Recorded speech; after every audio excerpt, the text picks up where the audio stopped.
کبھی سوچنے کی بات ہے کہ پرانے وقتوں میں لوگ اخلاقی مسئلوں کو کیسے دیکھتے تھے، کیسے حل کرتے تھے۔ آج ہم ایک ایسی ہی بڑی دلچسپ روایتی تحریر کا جائزہ لے رہے ہیں، اور پتہ ہے اس میں خاص بات کیا ہے؟ یہ ایک اخلاقی خامی کو صرف کوئی روحانی مسئلہ نہیں سمجھتی، بلکہ ایک طبی بیماری بھی مانتی ہے، اور پھر اس کا علاج بھی دونوں طریقوں سے بتاتی ہے۔ یہ رہا وہ اصل صفحہ۔ اچھا، پہلی نظر میں تو یہ ایک عام پرانی تحریر لگتی ہے نا؟ لیکن اس میں روح اور جسم کے درمیان ایک بہت گہرے تعلق کی بات کی گئی ہے۔ یہ ہمیں یہ سمجھاتی ہے کہ کسی اخلاقی مسئلے سے نمٹنے کے لیے صرف نصیحت ہی کافی نہیں ہوتی، بلکہ جسمانی علاج بھی اتنا ہی ضروری ہے۔ آئیے دیکھتے ہیں کہ کیسے۔ دیکھیں، کسی بھی مسئلے کو حل کرنے سے پہلے اسے سمجھنا تو پڑتا ہے، ٹھیک ہے نا؟ تو سب سے پہلے یہ دیکھتے ہیں کہ یہ تحریر اس اخلاقی خامی جسے یہ زناکاری کہتی ہے اس کی تعریف کیا کرتی ہے، کیونکہ مزے کی بات یہ ہے کہ اسی تعریف میں اس کے علاج کا راز بھی چھپا ہوا ہے۔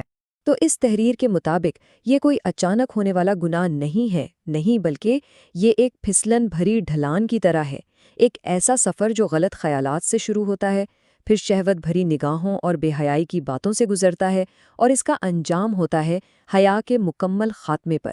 یعنی یہ ایک عمل نہیں بلکہ ایک پورا سفر ہے۔ اچھا، لیکن اس سوچ کی جڑ کیا ہے؟ یہ اقتباس اسے بالکل صاف صاف بتا دیتا ہے کہ انسان اپنے کاموں کے انجام سے بالکل بے پرواہ ہو جاتا ہے اور بس موقع کی تلاش میں لگ جاتا ہے۔ مصنف کے نزدیک یہی بے فکری اس مسئلے کا اصل سبب ہے۔ تو سوال یہ ہے کہ اخلاقی گراوٹ کا یہ سفر یہ ہوتا کیسے ہے؟ یہ تحریر اسے 4 بالکل واضح مراحل میں تقسیم کرتی ہے، اور یہ دکھاتی ہے کہ کیسے ایک چھوٹی سی چنگاری پورے جنگل کو جلا کر راکھ کر سکتی ہے۔ یہ 4 مراحل ایک طرح سے ایک تباہی کی پوری کہانی سناتے ہیں۔ پہلی غلط نظر ٹریگر بنتی ہے، یعنی شروعات۔ پھر دوسرا قدم یہ کہ انسان اپنی اور اپنے گھر والوں کی عزت بھلا دیتا ہے۔ تیسرے قدم پر مصنف کے بقول شیطان اپنا کام دکھاتا ہے، اور آخری مرحلے پر کیا ہوتا ہے؟ شرم اور حیا کا احساس ہی ختم ہو جاتا ہے۔ یہ ایک طرح کی اخلاقی موت ہے۔ لیکن بات صرف مسئلہ بتا کر ختم نہیں ہوتی، یہ تحریر اس کا حل بھی پیش کرتی ہے، اور حل بھی ایک نہیں بلکہ 2 ہیں۔ ایک 2 طرفہ حکمت عملی جو روح اور جسم دونوں کو ایک ساتھ ہی کرنے پر زور دیتی ہے۔ یہ 2 راستے بالکل صاف ہیں، ایک ہے روحانی اور دوسرا طبی۔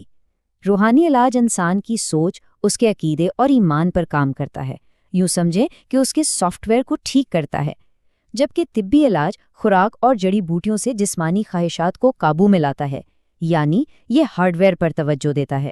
چلیں پہلے روحانی علاج کو سمجھتے ہیں۔ یہ وہ ہدایات ہیں جن کا مقصد روح کو مضبوط بنانا اور ذہن کو پاکیزہ رکھنا ہے۔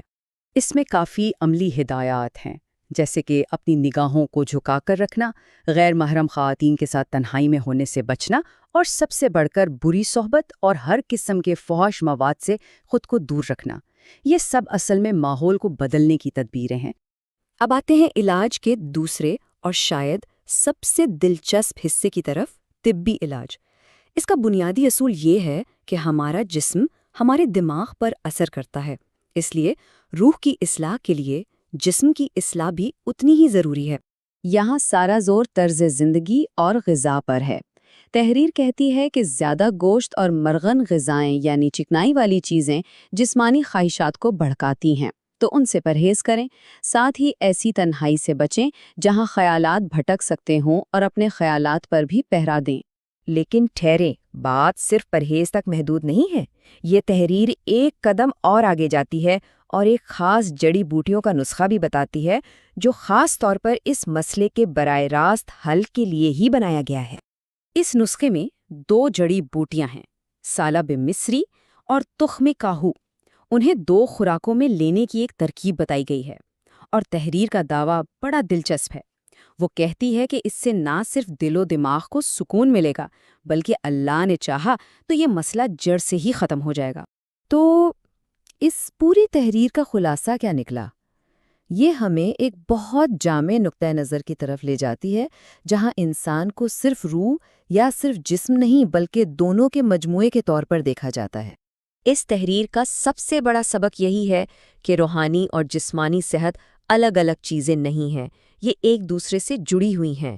یہ ایک اخلاقی مسئلے کو صرف ارادے کی کمزوری نہیں سمجھتی، بلکہ اسے ایک طبی حالت بھی مانتی ہے، جس کا علاج جی ہاں خوراک اور دوا سے ممکن ہے۔ یہی تو ہے ذہن اور جسم کا گہرا تعلق۔ اور یہ پورا تجزیہ ہمیں ایک بڑے سوال پر سوچنے پر مجبور کرتا ہے کہ آج بھی دنیا بھر کی مختلف ثقافتیں، عقیدے اور طب کو ملا کر انسان کے کردار کو سنوارنے کی کوششیں کیسے کرتی ہیں۔ کیا پتہ اس قدیم حکمت میں ہمارے جدید دور کے لیے بھی کوئی نہ کوئی سبق چھپا